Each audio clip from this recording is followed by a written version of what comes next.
Howdy, folks, and welcome to Moose Podcast, number 498, Your Spring Gear Questions 2026, episode 498.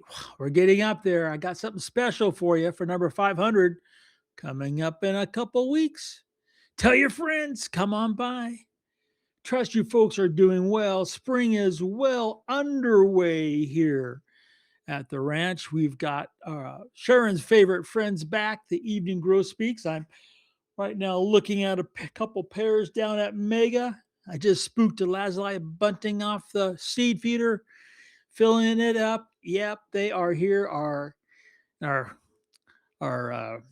both our red-breasted and pygmy nuthatches are on eggs. Wow, it's cranking already. It's amazing. I hope you're enjoying spring where you happen to be. It's kind of interesting. It's spring, but this morning it was 21 degrees when I took Maggie out. So, burr, even had our first Hummer. This episode of the Moose Podcast is being brought to you again by Adobe Podcast Beta, doing its AI voice voodoo, whatever it do, I hope well. It also creates a transcript, which you can find there on the website. There's a blog post dedicated to the podcast.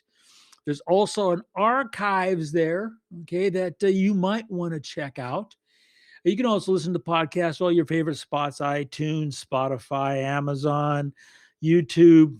Some of those have the transcripts, some of them don't.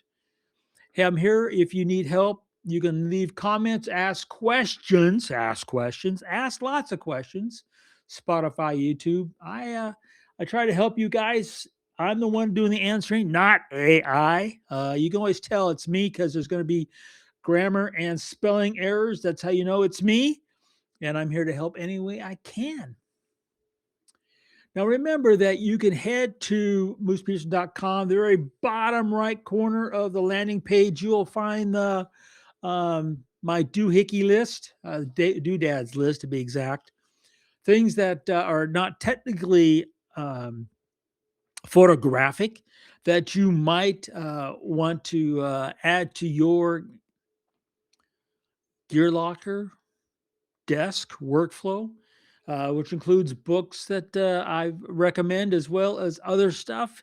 It's there. I constantly update it or add to it, I should say. And hopefully it helps. So that's on the landing page for moosepeterson.com. Bottom of the page on the right, doodad list. Not really a lot happening this past week in the old photographic industry. Yeah, some of the awards are out there, and every manufacturer seems to pick up a couple. Nikon, of course, got a couple as well, well deserved. So that's very cool. I got all sorts of comments from last week's podcast, To the Moon and Beyond. Yeah, that Artemis mission really seemed to ignite a lot of creatives. I think that's just so way cool. Um, what photography does and brings people together still is just a blessing and a miracle and amazing. So I appreciate your all your comments and feedback. One of you asked about my dental thing. It's going well. Uh, any blurps, slurps, gurps, this podcast are all on me, not on any affliction I might have with my teeth. So this week, so I volunteer at the Museum of Mountain Flying, which is a museum. It's a great place. It's the home of Miss Montana, the A-26 Fire Eater, a number of other aircraft, and some really great people. And this last weekend was the volunteer bring up to speed meeting because it was closed during the wintertime. And well, I thought I should brush up on some of my Miss Montana history. So the book recommendation I have is one that I've read before. I don't think I have mentioned it here on the podcast. I couldn't find any in my records. The title of the book is Every Reason to Fail: The Unlikely Story of Miss Montana and the D-Day Squadron by Brian Douglas, a really nice guy. Um, I really enjoy Brian. Anyway, it's not just a book about a plane. It's full of a lot of history, a lot of how, as the title says, every reason to fail. That's kind of the title of the book, and the reason why I'm mentioning it is because it's a page burner as far as I'm concerned. It's also for photographers. If you apply probably every 10th paragraph, it would apply to your photography and so many reasons. And if you think about the title, Every Reason to Fail, that could sum up all of our photography efforts, right? But yet we don't. And when we do, we actually end up becoming a winner in the end because why?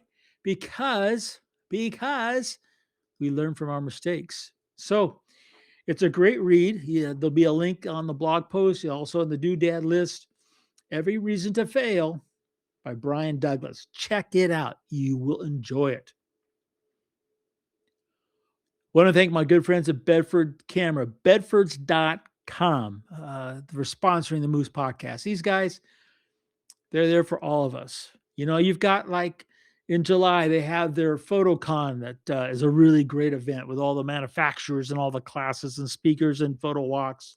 You have that great stuff. And if you sign up with your phone number, one, they don't sell that information. What they do is they use it to tell you about specials, especially their pop-up sales specials, which I think are just killer. And you get a text and you have basically about, at least of the last 3 or 4 months, you got about 48 hours after they send you the text to take advantage of the pop-up sale. And it's a marvelous way to spend money. I mean, a marvelous way to save money. Oh, 40 and slip. Anyway, um, these guys, Bedford's Camera, they've got the gear, the prices, they got the people, they got the knowledge, and they've got the passion and want to help you and your photography. Most of those folks there are photographers. They all have their own, like all of us, their little niches. You talk to them, they'll become good friends. Whether you go to the store, give them a call, click on the link. Hey, bedfords.com. You guys rock. And thanks so much for sponsoring the Moose Podcast. Well, I kind of need to get into these questions. I've got what, 2, 4, 6 that kind of sum up the questions from the first quarter. Yeah, I keep a list and I check it twice, and those are naughty. Yeah, I don't answer your questions, but those are your nice. Yeah, let's go at it. The first one from Jeannie, I think, was really cool. Um, she said, "How do you have time to not only read all of those books, but to find them in the first place?" Jeannie, that's a great question. Starts off with, I am inquisitive, and that in that inquisitiveness, I tend to go out and find answers, and often those answers are in books. And then I don't judge a book by the cover. I kind of do a little, most books these days, especially on the web, you can read a little bit of a excerpt from it, and I check those out. That's the first way. Number two, I have a lot of like-minded friends who read books who often we either pass books around physically amongst ourselves, and it's interesting. None of us are e-readers. We all like an actual hard copy or soft book in our hands that we pass those along. So sometimes I get books that are literally a bit dog-eared, but that's okay, and that's really common. And the last way is I tend to listen to a number of things, be it interviews, podcasts, NPR, what have you, and TED Talks should mention that as well. In office, that is the genesis of books I get. The fact, the next week's podcast, I have a book that I'm going to recommend that I'm just about done with. Really good read that came from a TED Talk. So, Jeannie, great question. Hope that answers that question. I had lots and lots and lots of people ask this question. Jim had a great way of putting it together. He says, "I'm tired of tariffs. I'm tired of new gear. But like every photographer, I love what's latest and greatest. He said, are the version 2 of the 24 to 70 Z lens and the Z 7200 2 really worth the extra dollars? I've read a number of things on the web, don't know who to trust. Help. Jim, big smiley face. Jim, are they worth the dollars? The honest answer is that you might not like, but it's truly up to your photography, which in large part you control, right? For example, let's talk about the 24 to 70 f 2.8 and the version 2. If you're not really into video and you don't really have to worry about travel weight, as in a heavy thing on your shoulder or in your back and having to put it in the overhead, to be honest with you, I probably would stick with the original 24 to 70 2.8 because it is physically heavier. Okay.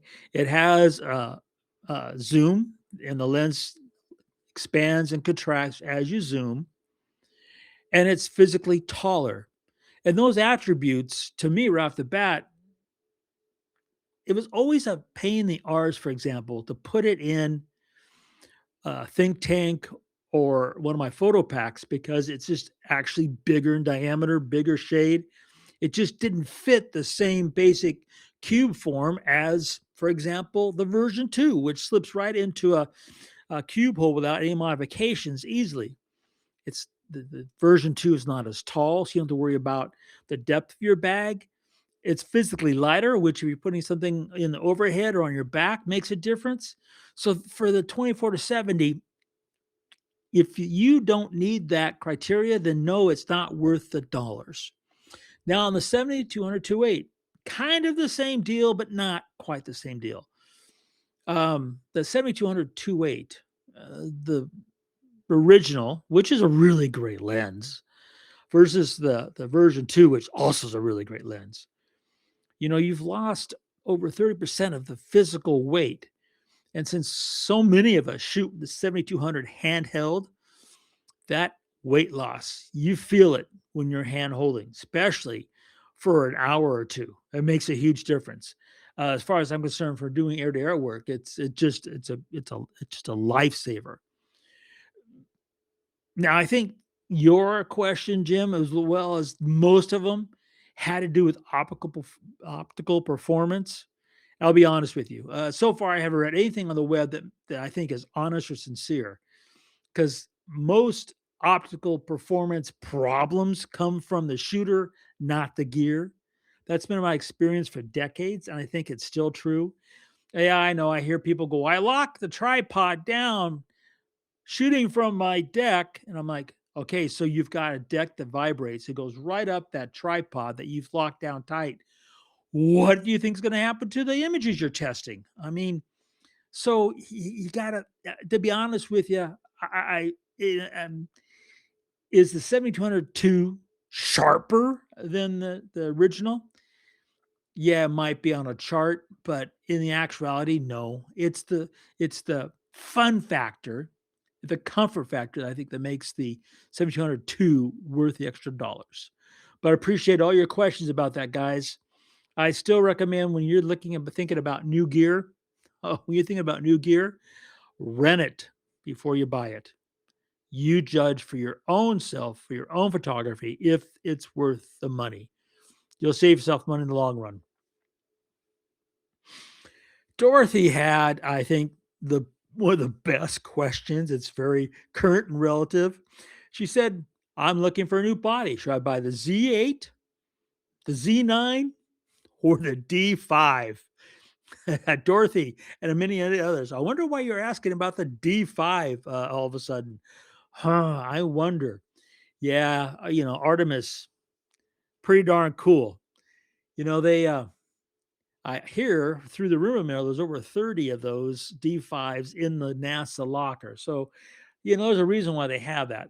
And just for, giggle's sake, you realize that the D6, which is you can buy brand new from your dealer, like Bedfords.com, has the exact same sensor as the D5. Well, Dorothy, here's my honest opinion. If you can hold the weight of the Z9 and shoot for an hour and not feel like you got arm fatigue, that's the camera to go with. If you can't, go with the Z8. And personally, I wouldn't recommend the D5 because the D5, great camera, great camera. Okay, I kept my original one. It's in my Nikon collection, but the D5 is going to depend on what f mount lenses. And as far as I am concerned, the Z mount lenses, hands down, are a better lens for the buck for shooting pleasure and fun over the f mount. So that's what I'd recommend, Dorothy. Lewis listened to an old podcast, and he and a few other people asked about, and to sum them up, is RAID worth it? In other words, RAID. They're talking about computer storage. Is it worth it? Ah, you know what, Lewis? I'll be honest with you. I still don't know the answer to that. Now, I've heard all sorts of people talk about the redundancy, blah, blah, blah. First of all, RAID is not a substitute for a backup. So you have to have a backup for your RAID. And I have found that out the hard way, and in this case, the easy way. I mentioned about how one of the drives of my RAID had failed. In the process, I just now literally, during this recording the podcast, a message pulled up on my computer that was ready to go.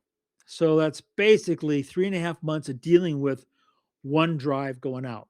But it's not as simple as just taking a drive out and telling the software to validate and to sync, and away you go. It's not that clean and simple. So, you got the old school where you don't have a RAID system.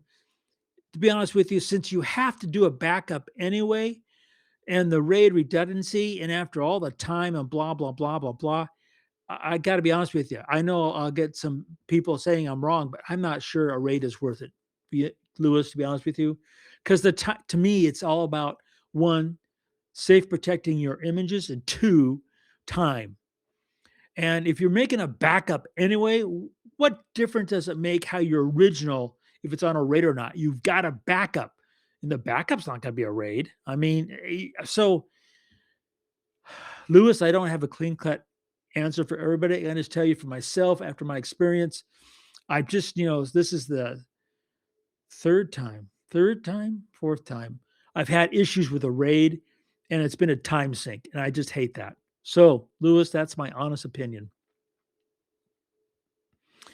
So it's been interesting questions the last, I'm going to say about 2, maybe 3 weeks. Mark sums it up. Simple. What are my raw processor options? Help, exclamation point, exclamation point, excuse me. Mark, I got to tell you, I don't know what your options are, for the very simple reason. I just used one, and I haven't changed from that one for eons. I use Adobe Camera Raw, ACR, for so many reasons. First, I like the Adobe ecosystem. I just do. And I've heard all these complaints about, the subscription model, blah, blah, blah. I'm old enough to remember where every 6 months I would give them $600 and get a box, either, from FedEx or UPS. And I have all these discs I have to load and blah, blah, blah. And you had updates twice a year, not twice a week sometimes. So, yeah, I got to pay something every month. Same with my phone bill, my internet, my television. It's the model. It works, and for me, Adobe Camera Raw really works. It is the thing that I can crank through the air-to-air I did 2 weeks ago now. Yeah, 2 weeks ago now. Had 18,000 images from that air-to-air shoot. Those 7 total aircraft photo missions. I was between Phone Mechanic, which I have linked to Adobe Camera and Adobe Camera, I had all those prints out. They're gone. I got them filed, organized, finished, printed, done. And that speed, there's just no way to, um, the time that's saved. There's just no dollar value on that. So for Mark, for me, for raw processor options, it's just one Adobe Camera Raw. It just works. I'm going to finish up with Gene's question, which I really I was taken aback by, because most people don't think of me as a landscape photographer. I do them. I love them. They're just, when the moment hits me and the landscape touches my heart, I click. So Gene's question was real simple. What is the best landscape lens?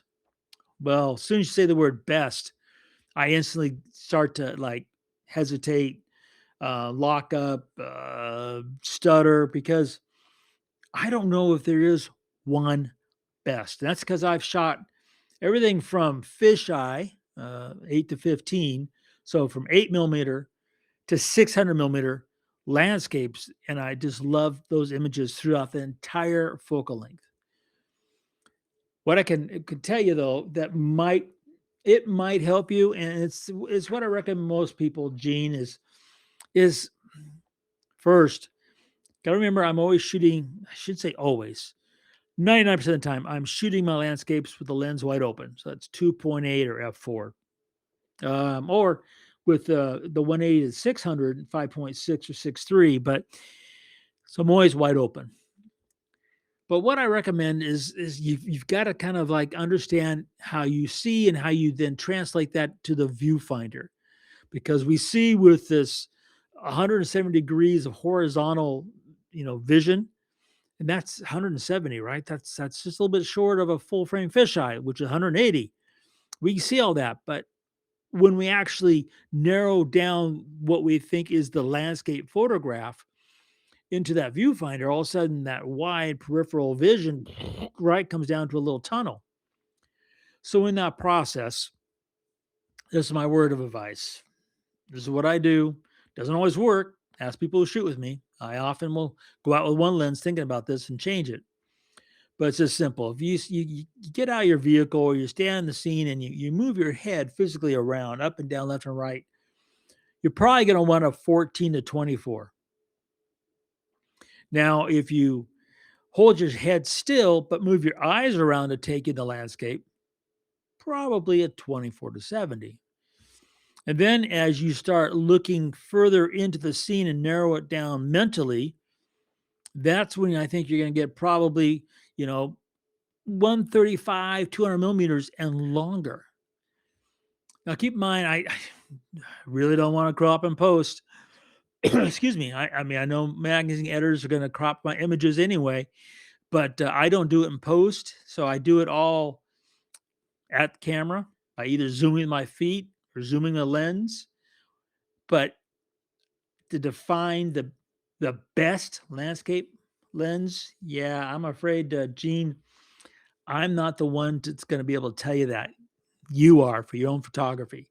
And that's what this podcast and all this information is about, for you to make the decisions that make the best choices for your gear, for your shooting, so you can follow your passion and put that all in the pixels, then bring it back and share it with me and everybody else. That is the answer to your question, is what does that best is going to be the best landscape lens for you. Well, I appreciate you guys spending time with me. You guys get out there and shoot. And remember to make every click your story.